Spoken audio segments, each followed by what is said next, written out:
Autre. Alors, qui sont ces partenaires multilatéraux? Alors, c'est le FMI, c'est la Banque mondiale. Qui décide de céder vos richesses à des entreprises? Qui conseillent, qui vous disent, vous, État congolais, vous n'avez plus les moyens financiers de maintenir et de développer vos actifs miniers. Nous vous conseillons gentiment. Oui, on sait comment on conseille. Voilà, de céder ça à des partenaires techniques et financiers internationaux qui sont spécialisés et qui ont les moyens. Et ils vont développer ça à votre place. C'est l'erreur fatale qu'on a faite, qu'on ne devrait jamais faire dans nos pays africains. Donc aujourd'hui, à qui appartiennent ces mines-là? Quelles sont ces entreprises qui détiennent finalement la plus importante richesse de ce pays? Quand on dit que la RDC a exporté plus de 1 million de tonnes de cuivre et près de 100 000 tonnes de cobalt, c'est 5 ou 6 entreprises étrangères dans lesquelles, malheureusement, l'entreprise de l'État Gécamine n'est qu'un actionnaire minoritaire qui n'a quasiment rien à dire. Ah bon? Et donc aujourd'hui, qu'est-ce qui se passe?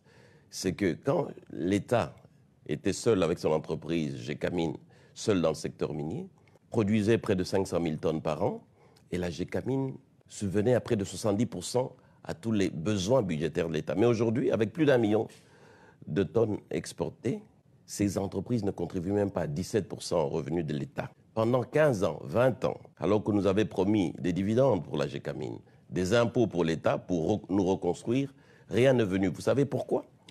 Parce que ces entreprises, elles ont pris nos gisements, elles sont allées les donner en garantie à des banques étrangères et elles ont emprunté. Au lieu d'amener des capitaux qu'on nous avait promis, c'est des prêts qu'on nous a amenés à des taux qui dépassaient 10% alors que nous savons qu'ils les avaient à 2 ou 3%. Donc les entreprises à qui on a donné les concessions sont allées gager les mines du Congo auprès des banques. Et ont emprunté alors qu'elles devaient amener des capitaux.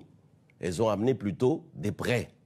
Des prêts à des taux d'intérêt. L'État ne peut rien contre ça. Qui sont ces entreprises? C'est TFM, c'est KCC, c'est Roachi, c'est Sicomine.